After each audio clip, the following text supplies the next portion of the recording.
Welcome to the 5th episode of the AECF podcast known as Awaken. I'm Daniel, and I'm your host. Throughout the next few weeks, we are going to be introducing you to different members of our community so that you can get to know your fellow AECFers. And today I'm joined by Bill and Ryan.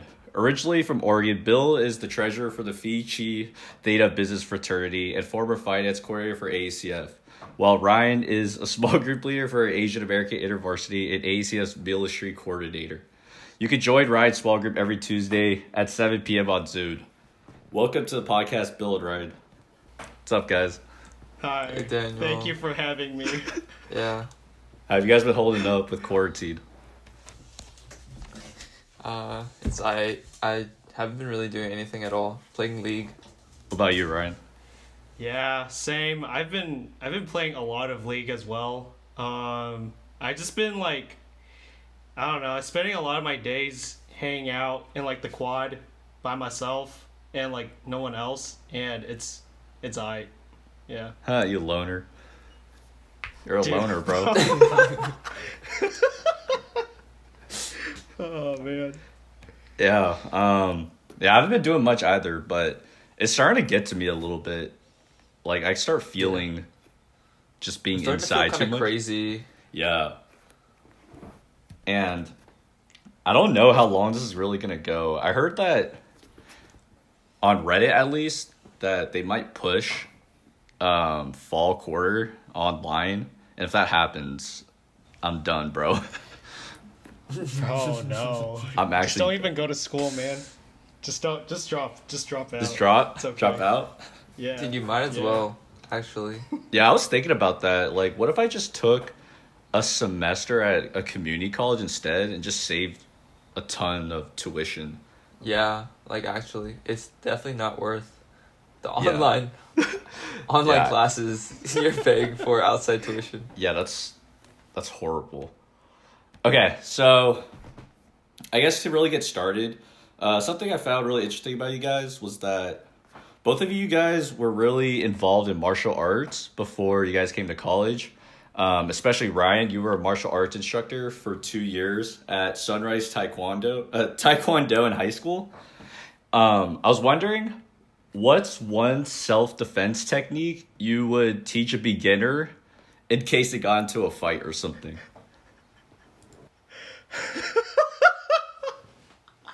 I'm gonna be real right here, okay? Number one self-defense tactic is okay, if it's a dude, kick him right in the family jewels, please. Just right there. Straight up, easiest spot. If it's a girl, I don't know, just try, maybe the same area. Just try it. But yeah, that's my advice. Dude, I would just run. Yeah. Depending on the size of the person. If the person's bigger than you, I think you just run, dude. If it's a girl, I guess just free for all. I feel like there's not that many girls that are gonna be able to beat you up. Dude, I don't know. Is that controversial? I don't know. But yeah. Yeah, I don't know. If it was a girl, I feel like I wouldn't do anything just because I feel like I would just once in a lifetime chance. Maybe. Yeah. But yeah, I heard running was actually a very good tactic for people that don't really know how to fight. Just because I hear being on the move is always it makes just targeting the person a lot more difficult. And yeah, do you guys recommend, when you guys fight, do you guys focus on being more on the move, or just doing martial arts, obviously, because I don't know how much you guys fight, but just in general, when you do martial arts, do you guys focus on continuously moving just to keep you on your toes? Yeah, when I did Taekwondo, when we did our pseudo fighting, or pseudo fights, it's called sparring, our master always told us to keep moving around, just so that like yeah, basically keep you on your toes and like I don't know, like for me like it kind of helps me like react better too, just cuz like I'm already in this like I'm like in this flow. So yeah, I would like just keep just run. Yeah, I think it's just easier to. You're harder to hit if you're moving. So Yeah, yeah, and just because we're on this topic, Ryan, so there was a time in sixth grade where you had beaten up another student at your school. I want you to tell me about that time. How did it happen? And yeah, how did it all go down, bro? Yeah. Oh man, yeah. So when I was in sixth grade, so by then I think I was almost a black belt. So I've been in the Taekwondo system for a while, um, and I just remember that man, like like in man in school, man, like there's just like this Russian kid, you know, and he was just being kind of like I don't know, man. He just kept on like teasing me and all that, and he was just being kind of annoying. And I was like, bro, you need to like stop right now.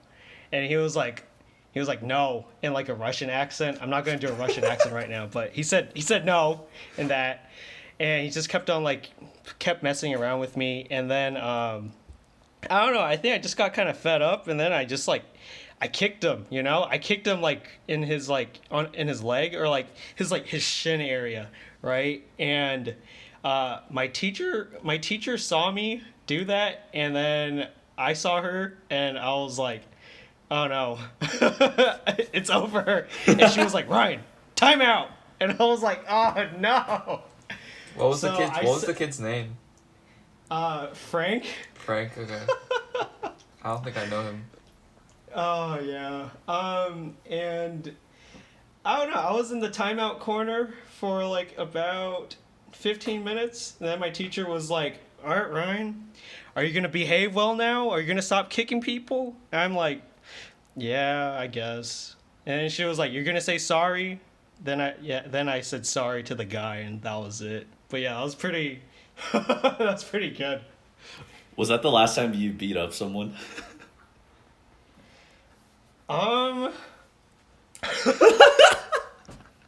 there, there was also one more time, also in sixth grade too, but this kid was, I think he was like 2 or 3 years younger than me, but in that one was definitely like regrettable choices, you know, like the kid, like he definitely did not deserve it, but he was still honestly speaking, though, he was kind of annoying. All right, let's just be real here. That's the only reason why I would do it. All right. So the guy was just messing around, being annoying, and then for some reason, I decided, you know what? I'm just gonna give him a kick, right? And I think, dude, I kicked a little too hard, and I was just like, oh no, this kid is in pain. I'm so sorry, man. And that was the day I swore off on like unjustified kicking. So yeah. Dang, so kicking is your go-to thing then. That's like your go-to move when hurting someone. Yeah, I mean like yeah, just I would just kick cuz you know, I have like the I guess leg power for that. Yeah. Yeah, you know what's interesting though? It's that even though you obviously didn't express your anger in the right manner, I think a lot of the times expressing that anger outwardly is obviously looked a lot more down upon than if you just kept it all inside of you. And Yeah. so I was wondering, when you swore off on not hurting another person through kicking or any sort of physical manner, I was wondering how when you think about, should I kick or hurt this person, what is really going through your mind, and how did you switch that to where you don't express your anger outwardly like that anymore?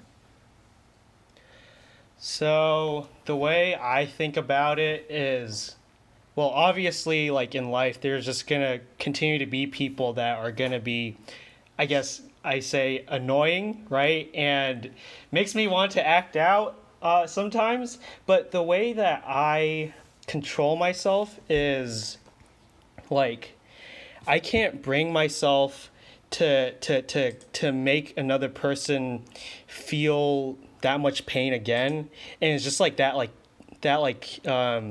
guilt that can incur afterwards, right? It's just like I don't want to be the cause of someone else's like pain, right? I don't want to watch them like cry because it's because of me or something like that. It's just a little too traumatic, man. Yeah, I don't mess with that. You don't mess with that? Yeah. Yeah, I mean, I think it's just really hard to really switch like that, especially when you've done it multiple times. And for me, I've never really understood what it feels like to think about beating up someone. But I've been on the other side of that, where someone would potentially beat me up Oh my god. because of specific words I've said before. Would Ryan have beat you up? Back then. Yeah.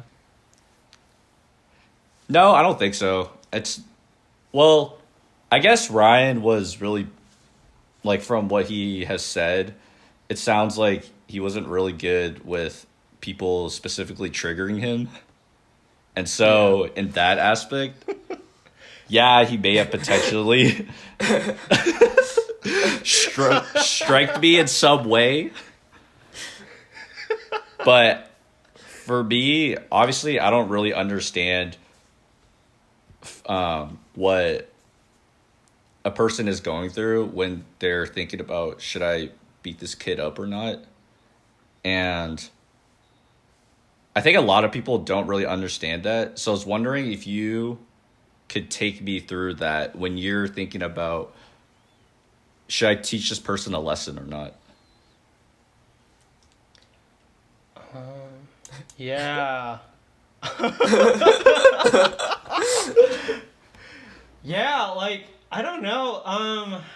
Honestly speaking now, like since I've only done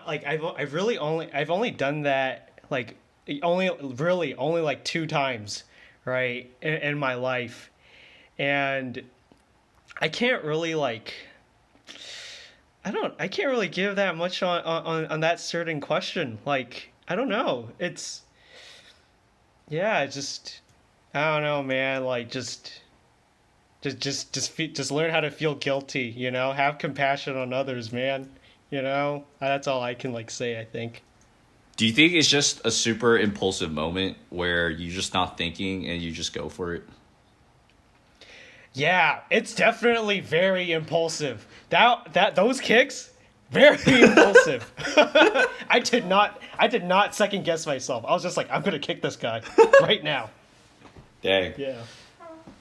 Yeah, I could never relate to that level, but I could definitely see how something super impulsive like that, it just leads to such great consequences, and it's just something you have to learn the hard way, right? Yeah. Yeah. Yeah. Okay, so moving on. So I know that both of you guys really like Kanye. Is that correct? Yes. I think Ryan is above me now. Oh, Ryan's above you? Yeah. Okay, so you guys know that last year he recently released the Jesus is King album, right? And are you guys familiar with the song Hands On? I would Yeah. have to hear it, but Okay. yeah. Okay. I don't have the tune on me right now, but there were a couple of lyrics right here that were really interesting to me, and I was wondering if you guys could comment on it, but I can just read out the lyrics for now. So there's a verse, and he says, "Told people God was my mission, what have you been hearing from the Christians? They'll be the first one to judge me, make it feel like nobody loved me. And so, as a Christian, do you guys feel that both of you are held to a higher standard in how you're supposed to behave and live because you guys are Christians?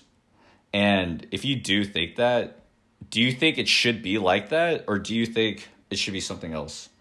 I think there is like a higher standard because you kind of have like a code, I guess, that you're living by, right? I guess for other people, they obviously have their own kind of code, but since Christian code is kind of so public for everyone to kind of like know already, like if you don't act like kind of accordingly to that code, it kind of looks hypocritical, I guess.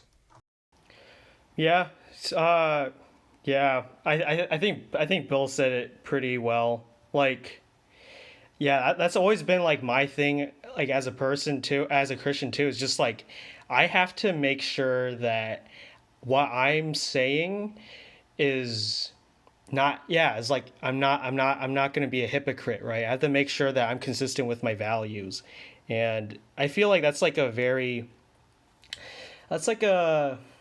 I don't know how you say it, but just something that a lot of Christians struggle with is just like being consistent with like morals. Yeah. Yeah, and if I was an outsider, like a non-Christian, and I was looking at a Christian, and they told me that I live by God and live by that Jesus is the Messiah, but then I see them acting out in a way that doesn't really line up with that, I feel like it looks worse because you're claiming something, and like Bill said and touched on it, that it's hypocritical for you to not live by that. But at the end of the day, we're humans, and human nature, we tend to mess up a lot. And so I was wondering, do you guys think we should be on that higher standard, or do you think it should be something else? I think it should still be the standard, but like I've messed up a lot, everybody's messed up a lot, and you should be forgiven for like things as long as like you're trying to, at least trying, to live up to those standards, Yeah. Like no one's perfect. Yeah. Yeah. Bill said it pretty spot on. Like that's yeah. Dude. Hey, what's up? Yeah. What's up? Yeah, what's up? Bill's got it. Yeah, I agree with Bill, but I think at the same time, we shouldn't live like we're better than someone else, or we shouldn't live like, oh, we're pure, we're supposed to be purer than the other person, because once you start living by that standard, then I feel like your values start changing a little bit, because you're going in with that, I don't know if it's the right word, but cocky or superior type status. Like, do you guys know what I'm saying? Yeah. Yeah, I think the concept is holier than thou. Yeah, holier than thou. Yeah. And Yeah. I feel like that's where it becomes really dangerous, because sometimes I see out there where I've heard a person say that, oh, if a non-Christian committed this act, but a Christian did this, then I would call out the Christian, but I wouldn't call it the non-Christian, because I don't think the non-Christian would understand based off Christian context. Like, for example, take lying, for instance. Mm-hmm. Lying in a Christian context and without the Christian context, they're both bad things to do, right? Mm-hmm. But sometimes I see Christians say, oh, if that person's not a Christian, then I would hold back on saying something. But if they're Christian, then I would say something, because they would tend to understand it more. Yeah. I think. Yeah. What do you think? Yeah. What do you think about that? Yeah, I think what I was talking about mostly was like the standard you hold for yourself. Like I definitely have different opinions about what like like if you're judging other people about like holding their own standards and kind of, I think that's a different kind of topic, and I think that's what Kanye is talking about. So I guess Yeah. like that's more in tune to Yeah. what you were trying to mention. Yeah, and I definitely agree like that. When it comes to like other people's actions, you should definitely be more equal in terms of handing out your standards. Yeah. Yeah. Speaking to what Daniel was talking about, just like the Christian world and how people kind of react towards Christians, right? It's like I think the reason why I think one of the reasons why like non-Christian people react so much more have such a more volatile reaction when like a Christian says a bad thing or like lies is because like it's kind of like a I don't know, it's kind of like a mirror, you know, like I think like the stereotypical Christian unfortunately is like to be very critical, to be very judging, right, and to not be very merciful to other people, right. And so like for non-Christians to and then non-Christians will like reflect that back at Christian people, right, because just just like get what you deserve type of thing, right. And yeah, that's what I have to say about that. Yeah, and in one of Pastor Royce's sermons, he was talking about how there was a survey done about what non-Christians think about Christians. And there were some crazy stats. Like, it was the high 80s. It was like 87, 88% think that Christians are judgmental, hypocritical, all those type of qualities. And what's weird but not weird at the same time is that I feel like Christians put the pressure on themselves to be like that. And as a community, we try to push each other to be at the standard of living like that. And for you guys, how do you balance being accountable for someone, whereas you're giving them the space to figure things out? Honestly, I try not to get into other people's business that much, really. Like, I think,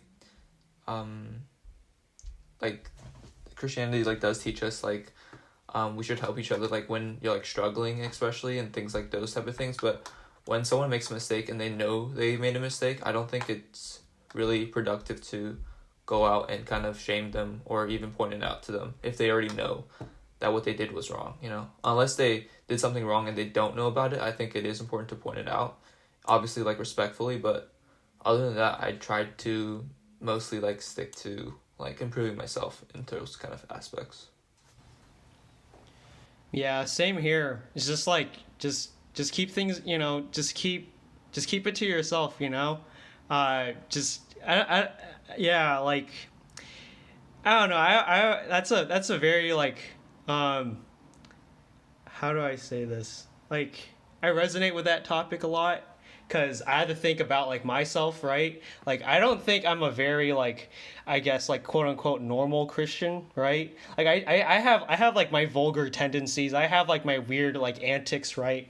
And I always have to think to myself like, okay, so I'm born with these types of like these qualities, and like what gives me the right to like judge other people if they like start acting differently too, right? And yeah, so I think because of because of who I am, I think I've learned how to give other people a lot of grace, a lot of leeway to like make mistakes. Yeah. Yeah, and you touched upon labeling yourself as the non-normal Christian. I was wondering, do you see that more as a positive thing? Because I feel like if I was a non-Christian and I saw that, I I saw that this person doesn't fit the typical stereotype, I feel like that would change my views on that. Do you see yourself, when you label yourself like that, do you see it more as a positive thing or something you should work on more? Oh, dude, it is such a positive thing. All right, like it is. It is very. I enjoy. I enjoy that label. That I put on myself, just because I can freely be myself with like nothing. Nothing to hold me back, right? Because like I've tried for a couple of years to like try and change myself to fit the Christian-y mold, I guess. Like yeah, right. But I don't know. I was kind of dying inside when I tried to do that, and then I was just like, yeah, I'm not gonna do this anymore. This is not worth it. I don't know. I can't see. I can't spiritually grow if I'm just gonna be a fake person, right? If I'm gonna be a fake Christian, and also through that, it makes me into it makes me into like a I don't know, like I don't like the word. I don't like this phrase word, but role model. but the thing is I've been able, like, because I don't really I don't, I'm very apologetic about myself. It has allowed me to make allowed me to give other people under that, with like the same like personalities and antics, to really like express themselves and like really grow spiritually too, in like a very very good way. At least I think it is a good way. I really hope it is. But yeah, it is so fun. Yeah. I love this. Yeah. And I'm sorry, I'm gonna have to use the word role model because I don't really know what other word to use. But you guys, both of you,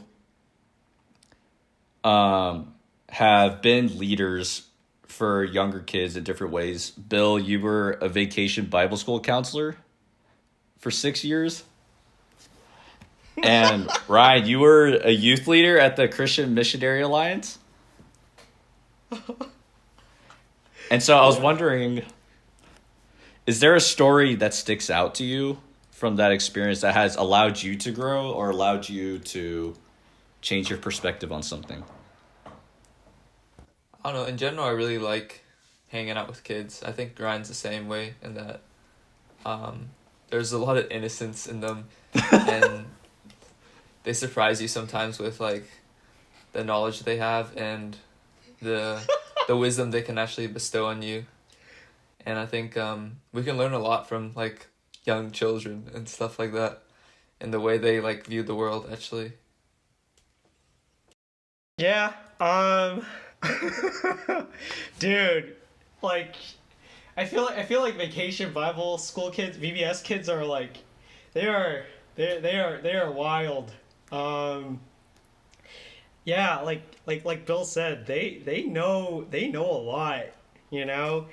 And they understand when you're lying to them. They understand when you're actually like they understand when you're not a hypocrite, right? And they are so honest. Oh man, dude. Kids are great. But yeah, I think one story that I have is from my the last time I volunteered for VBS at my church, which is just this past summer. And I think, what was it? What was the story? Yeah, so the kid was in my group, or at least on my team. I led like a smaller subgroup, but on my team, there's this one kid that was very, I guess, like troublesome, right? He annoyed a lot of people, made everyone's hair like turn white at some point, you know? And the kid was just being like really rowdy, very uncontrollable. And I got a little fed up, all right? Oh, I was not gonna beat him up, all right? Full disclaimer, I was not gonna beat him up. Give him one of those kicks. Yeah. Drop the 8-year-old. Bro, can you imagine kicking him, dude? That would have Probably been be in the wild. face. So like, right? So like that's like the thing, right? Like I'm like he probably deserved like some form of that, because like he's just messing around too much. But I knew that this kid had to have some sort of like story, like some background story, right? That probably needs to like get out with. So I remember during one of our like Bible story times, I pulled him to the side, and because like he wasn't focused, and all that. So I pulled him to the side, and I was just like, "Bro, what's up, man? What is up? Like why are you doing this? Why are you messing around so much? Do you not want to be here?" And the kid was just like, "I'm not gonna tell you anything." Right? Okay, he didn't sound like that, but pretend he sounds like that. And it took me a while, but I kept on trying to like ask him, like what's going on, right? Like what's going on with life, right? Outside of VBS. And eventually, I got him to crack, right?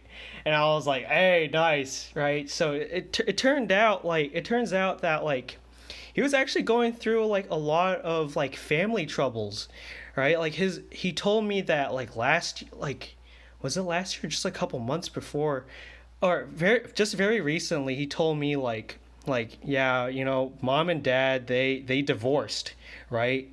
And I live with my mom, and I don't really like mom right now because it's just I just don't like the way like she tells me what to do and all that.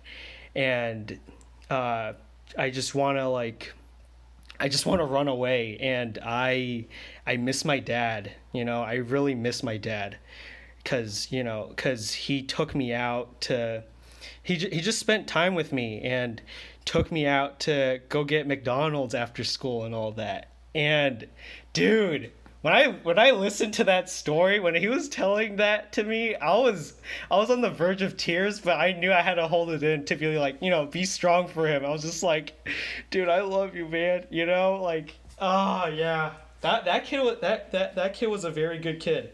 A handful, but very good hearted. So yeah, that's like one of the things that I kind of learned was just like just like the fruits of being patient with people. Yeah. Yeah, and not assuming what on the outside is exactly who they are. Yeah, yeah. Just because you don't really know what they're going through. And dang, I think divorce is a thing. I'm not saying it's underrated in terms of like how serious it is, but yeah, I think for me specifically, divorce was one of the scariest things I would worry about as a kid. Just because when you see your family split like that and not be one family, it just feels, the vibe is just different, And I've seen my friends go through that at 17, 18 years old, and they're crying. And for a kid to deal with that at 8 years old, I wouldn't even know I don't even know where I would start. Yeah. And so he just let it out that way. Yeah, dude, it is a very tough thing, There's just so much going on, and I feel like every kid deserves to have, like a mom and dad, right? Just role models, and just have like a normal life, and to like to have that kind of thing happen in your life at such a young age, it really messes you up, like it has. Dude, the long-term repercussions of that, man, dude, it is gnarly. But yeah. And I think most marriages end in divorce now, I think, in the US. Oh my god. Wait, really? Yeah. Like over 50%? Yeah. Wait, that's actually wild. Yeah, I definitely think it's kind of underrated too. I don't know. I think it's underrated because it's a Of thing. how like abundant it is, I think. Because Yeah. it happens so often. Yeah, exactly. Because it happens so often, so you're like, oh, that's not that really big of a deal. But when you really think about it and you think about not really choosing who you live with, but thinking about how your life changes, I don't think people really realize how much it really changes.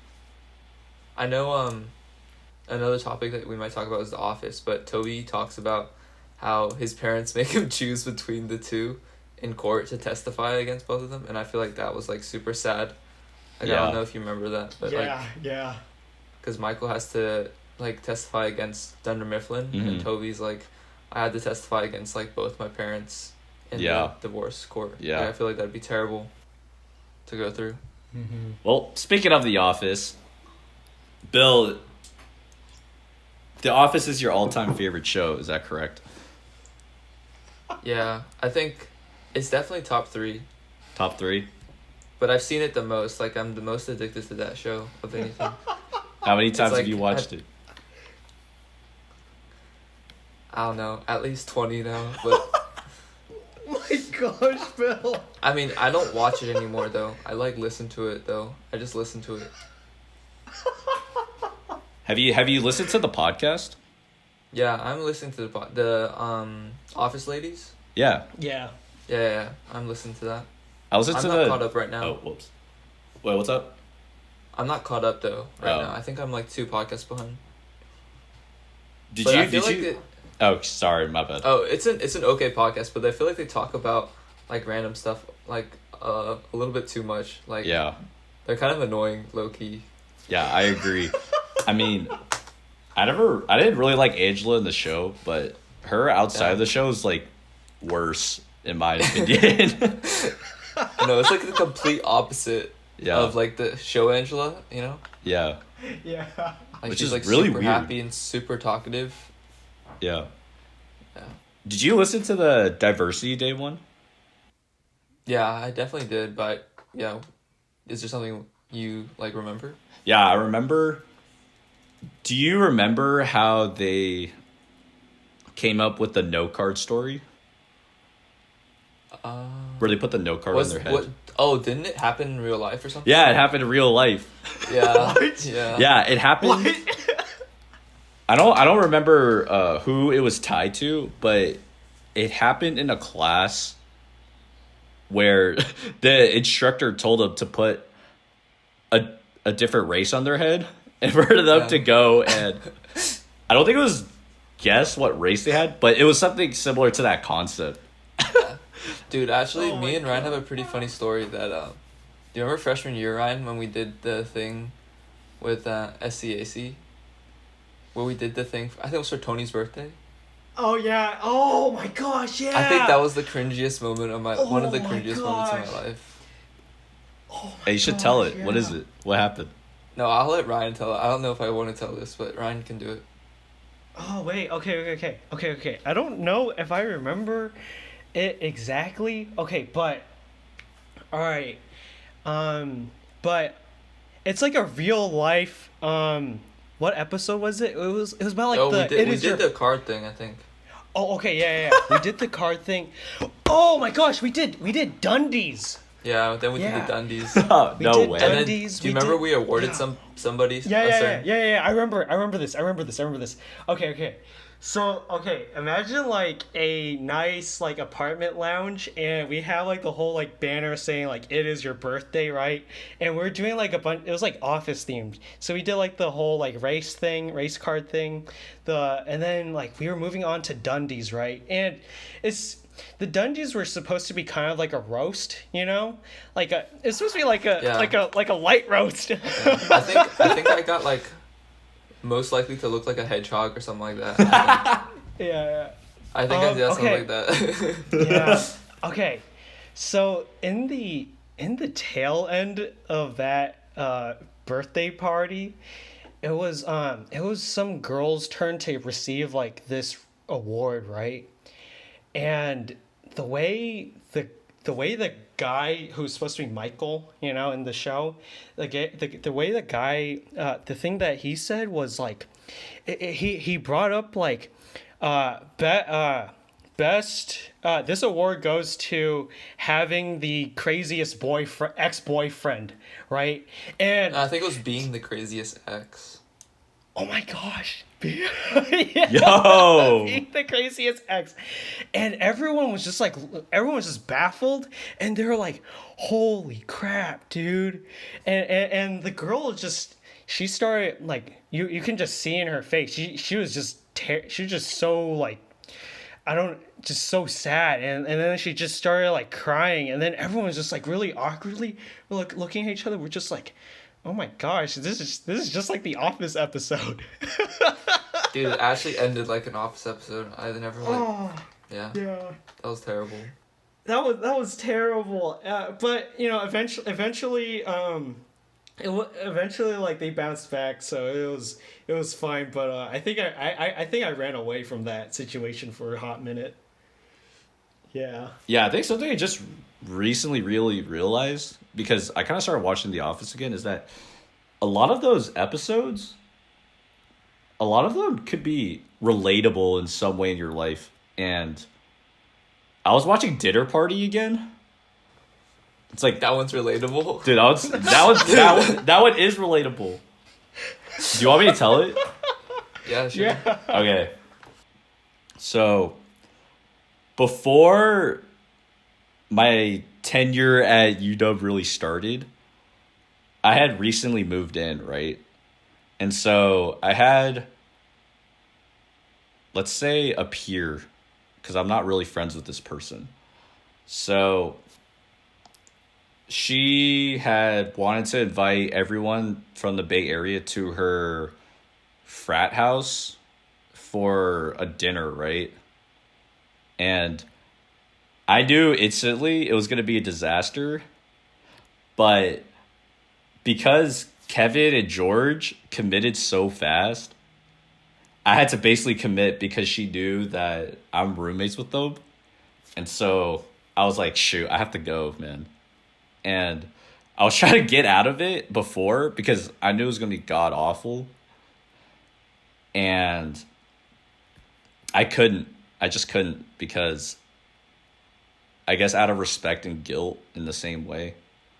And I knew it was going to be a disaster because everyone that was going there, we've never hung out before and we're not really friends. Like, we simply just knew the other person. So just imagine, like, you with 5 or 6 other people that maybe went to your high school, but you never hung out with them. And imagine that being like a gathering, right? And so I go. Bro, it's straight silence for 2 hours. Like, we were making food. No one was talking except stuff like pass me the salt or something. And, dude, I wanted to kill myself so much. I was like, this is the worst party I've ever been to in my life. And do you remember the part where Jim, he says there's a flood at his apartment or something? Yeah. Dude, I was on my phone the whole time trying to figure out an excuse. Yeah. But the problem was it was in a frat house area and I didn't know the area at all, right? And the commute was pretty far. It was like a 25-30 minute walk. Yeah, that's how bad it was. And so I was thinking how I should get out of this. But I also heard about the stories of how Greek row at night is not safe or something.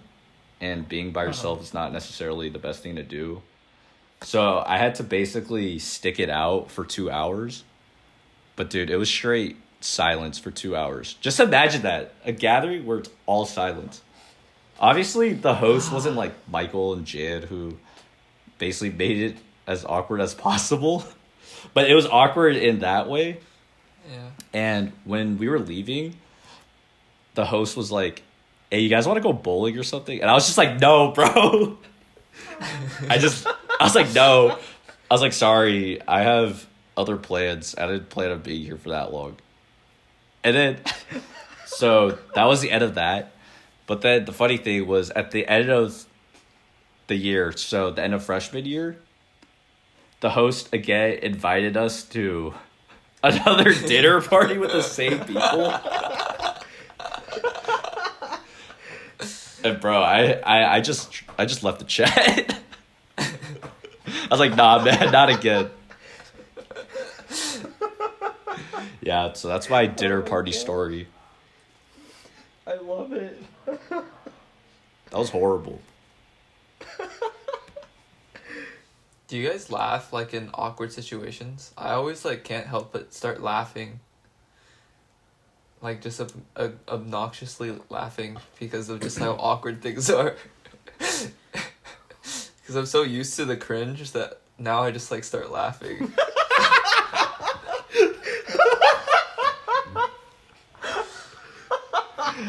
I don't really do that because usually I'm just trying to think of a plan to get out of here. Yeah. Yeah, same here. I just need like an escape plan. I mean, like, okay, you know, like, say if like me and Bill are like in that situation, and like if like Bill starts laughing, I'll probably start laughing, and then I'll just probably tell Bill like, Bill, can we just leave? Yeah. I feel like we've been in that situation before, Ryan. I feel like that's happened before. Yeah. Oh yeah. Yeah, I think I would laugh if someone else started laughing because then I know that we're on the same page in a way. Because Yeah. Because when it was straight silence, I was thinking like, these people here, they can't be having fun, right? Yeah, exactly. Because if they're having fun, then I don't know what's fun to them. Dude, that was horrible. Okay, Bill, so because you've watched The Office about 20 times, I was wondering, what are some things about The Office that casual fans can't really see, but that make you appreciate the show more? I like the first season. I think a lot of people hate on the first season. That's something that I think it's like maybe the second or third best season in The Office. I think the second season's the best. Yeah. And then No, I maybe actually the third, agree with but that first, a lot. First is so good, actually. I think the first is so good. It's like top tier. Like because of just the different types of humor and how terrible Michael is. Like Michael's actually a terrible person, and there's no redeemable qualities of his character at all. And I think it's enjoyable to see like that dynamic in the workplace because a lot of the people are like normal people, you know? So I think I like that a lot about the show. Yeah, the thing about the first season that I've started to realize is that they really make Michael like super excessively, like his character, it's almost like they exaggerate his character a little bit more. And after you watch a couple seasons and you start to see who the characters really are and you go back to the first season, I think that really helps you appreciate the characters more and how they start figuring things out. Yeah, and I like how they make Michael, like, you can empathize with him. Even though he's, like, in real life, you probably, like, hate the guy so much. Yeah. But, like, when you watch it, you're kind of rooting for him, like, the whole entire time, in a way. Yeah. In a weird way. Like, I don't know, because he's, like, he likes kids. He, like, really wants to get married, and he's, like, has these, like, romantic kind of gestures he has, like just proposing on like on the fourth date and stuff like that. Like you just feel for the guy. So everybody's like been a Michael, I feel like, at some point in their life. So it's kind of like, you know, you kind of root for him in a way. No, I actually agree with that so much. And thank God they don't have a laugh track, because without the laugh track, it makes The Office what it is, you know? Yeah. With the awkward silences. Oh, sorry. Yeah, because it's like, if there was laugh tracks, then you'd like be taken out of the moment, you know? It would like, I think it's supposed to be like a documentary, you know? so it feels like Yeah. it's like real life almost, Mm-hmm. and things are just happening instead of like a super scripted and like a bunch of production and like you're supposed to laugh here and you're not supposed to laugh then, you know, and Yeah. then just like freedom for just random things to happen, like in the office. Yeah, I agree with that a lot. And there was like a study that someone did. He did a test, and so he compared Friends with The Office. And so you know how Friends has a laugh track, right? Yeah. So he was timing to see the humor efficiency with the quantity of jokes and then the amount of laugh track in the episode, right? And something that was really crazy is, keep in mind that Friends is only like 20 minutes long, right? Yeah. The amount of laugh track, it's about 5 minutes long. Like Yeah. that's like 25% of the episode just laugh track. Yeah. What the heck? It's kind of wild. And so when I saw that, that made me appreciate The Office more, because I think something that people don't really know is that a lot of the characters, that was kind of their first big gig and big acting role. Like, I don't think anyone knew who John Krasinski was or Yeah. Jenna Fisher or any of those type of characters. Yeah. And so Yeah. it was really good to see that they were bold enough to not start with the laugh track like a lot of other comedies did and be different. Like you said, it's almost like a documentary in a sense where everything's real and just naturally played out. And I think that's what made me really appreciate The Office more, because once I hear a laugh track, to me, I just feel that you're not really confident with your jokes. So you need to tell the audience where to laugh. Whereas with The Office, they let you decide what's funny for you and let you have your own experience. Yeah. Like the show I can't handle is The Big Bang Theory. Have you ever seen clips of? Yeah. I hate I The Big can't Bang handle Theory. that. I hate that show can't so do much. that. Yeah, I hate And it has like the highest ratings or something like that. I know, like it's super popular. I think it's a bunch of old people who just watch it, but it's crazy. Yeah, I don't understand The Big Bang Theory. I've watched a couple, and the laugh track just makes me want to not watch it anymore. Yeah. Yeah. Yeah. All right. So I want to go back to when you guys were sophomores and you guys were roommates at Alder. Is that correct? Yeah. Yes. What was the most memorable roommate story you guys had together that really bonded you guys? I don't know. I feel like most of it was farting and snoring.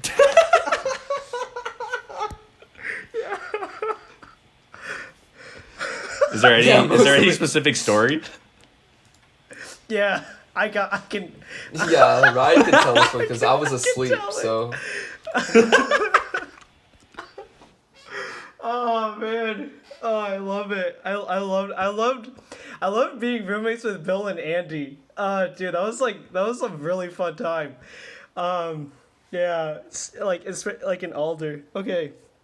So, I remember it was like, I think it was fall quarter of my sophomore year, and I think I had recently I bought one day. I went to the DM and bought myself a container of hummus, Oh, no. right? I forgot about the hummus part. Yeah. So I started snacking on that at night with some pita bread, and I think it had like a lot of like garlic or just, I don't know, just like the protein content and like the garlic content that comprised of like in the hummus, and like 2 hours later it started making me like fart like a lot, right? Like this is like a very like consistent rhythm of like of gas expenditure, right? And I would fart like every 5 minutes at the very least, or yeah. And so it was like very, very frequent, and it was incredibly potent, right? And it just smelled so bad. But so at that time, Bill went to sleep in his bunk bed, and I just let everything out, right? It was just all silent. So like there's no noise coming out of me. It's just pure like gas and just olfactory stimulus, right? And my farts would like carry upwards to like Bill's bunk. and as Bill was sleeping, he would smell it and he's like, "Ryan, did you fart?" And I'm like, "Yeah, yes, I did." Poor Bill, man. Yeah. And that wasn't just like once. That happened a couple times. Yeah. It's crazy because I've been smelling Ryan's farts for like ages, like since I was like 6 or 7. Yeah. And it still smells like such a distinct smell. Like I know like exactly that it's Ryan. Like same if I ever smell his feet, like I know like that's Ryan's feet.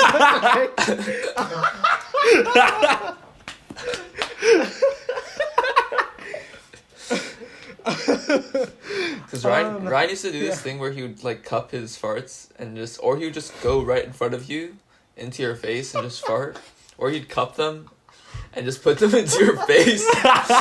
So he like trained me like a dog to identify the smell. Bro, Ryan. Yes, yeah. So when I was in like elementary school, and Bill and I went to the same church at some point, and I would walk upstairs, and then Bill would walk behind me, and on those Sundays, I would fart right in front of him, and he would just get the whole thing. That's nasty. Right, remember when you consistently farted Ode for like 2 hours straight? And you got some people to move away because of your fart.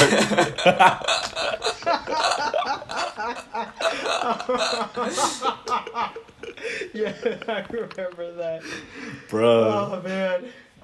Yeah. Hold on. I also I got like a good amount of roommate stories too.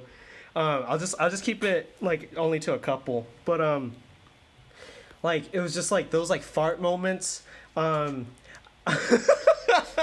Like, hold on, I'll just tell one more fart story. So there's like, it was around like 1 a.m. and then everyone was asleep. Me, Bill, Andy, and Andy and I usually sleep around the same time, around like 1 a.m. or 1:30. And I remember like our beds are lofted, and like Andy and I are like pretty like far away from each other, right? Relative in the room.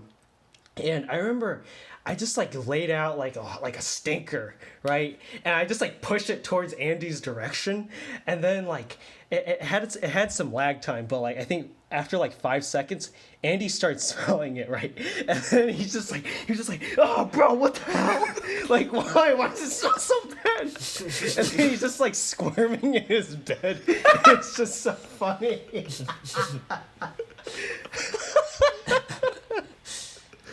Oh man, he got really mad, but that was a really fun time, and I think I'll just say two more, but the other one was, I wanted us to like do a bunch of like janky roommate bonding activities.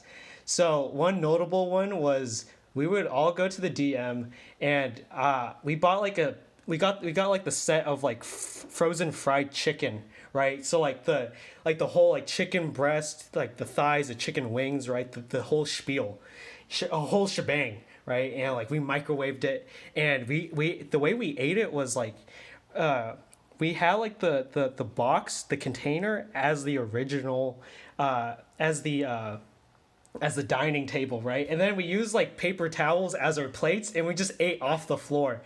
And it was just, honestly, it wasn't that bad, but it was just it's just really ghetto. It was just in the middle of the night, and we didn't have any plates or any forks or any of that.